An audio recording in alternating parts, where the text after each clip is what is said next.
Wake up, Mon County. Presented by our head anchor, Clark Douglas. And our Emmy Award-winning field reporter, Bryce Warner. Wake up, Mon County. My name's Clark Douglas. And in our top story, Apple announces its worst invention yet, the iPad Air, which leaves Americans asking, what gives, Apple?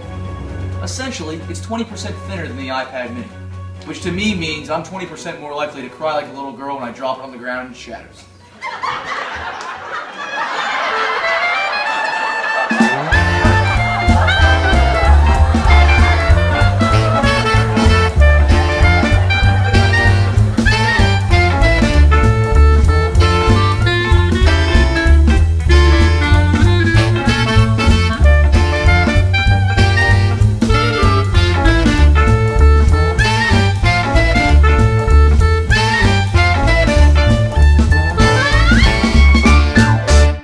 In a recent article, Hands-On with the New iPad Air by Heather Kelly of CNN is based around Apple's newest tablet.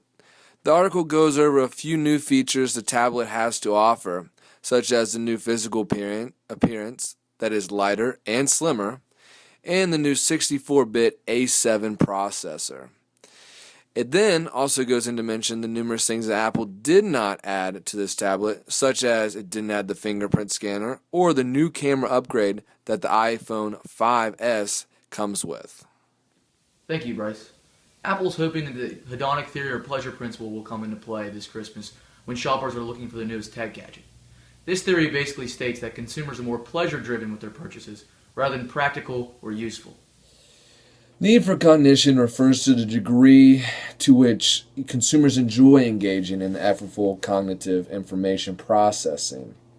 Many consumers with low need for cognition are going to be focused on the ideas of it being lighter and thinner, and the option of having different colors and stuff that the iPad 2 doesn't come with.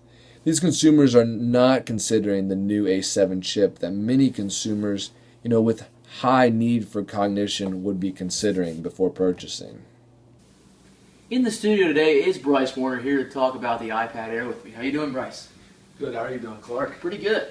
So tell me about some of the new features we were talking about. Well, we've got a lot of problems we're facing with this, the new iPad. First of all, it's $499, a price that, most Americans are not going to want to pay. Especially when the iPad 2 and iPad minis are $100 cheaper. Yeah, I mean, and the iPad mini is basically the same thing, just, the iPad Air is just a little bit bigger. So, I mean, most people aren't going to like that at all. Would you say that the value-conscious consumers are going to go towards this, or maybe, a MacBook Pro, or are they going to go to, the Surface, the Microsoft Surface? Do you think a value-conscious consumers are going to buy a product like this? Not really, because the iPad goes up to 128 gigs, and you can get that in a Mac, and it'd be a lot better than actually getting an iPad where there's no keyboard, hooked up to it or anything like that, and it's a lot harder to manage everything that is on the iPad compared to like a Mac. But like I said, it does go up to I think $900 for the 128 gigs. So it's really your choice. Yeah, it seems like you're pretty limited on this version of the iPad for what price you're going to be paying. I mean, you don't want to be paying $800 for something that you can't really. I mean, you can run all the Microsoft Office stuff on it, but you're kind of limited. You're stuck. You're kind of compact in there. Why not go after a MacBook Pro? All right, thank you, Bryce, for coming in the studio. We appreciate it. Thank you, Clark. Wake Up Mon County gives the iPad Air a rating of B-. We don't think consumers will value this at $499. Also, Apple originally used a blue ocean or purple cow strategy when releasing the original iPad tablet. This allowed them to have a huge market advantage, and since then, competitors have caught up.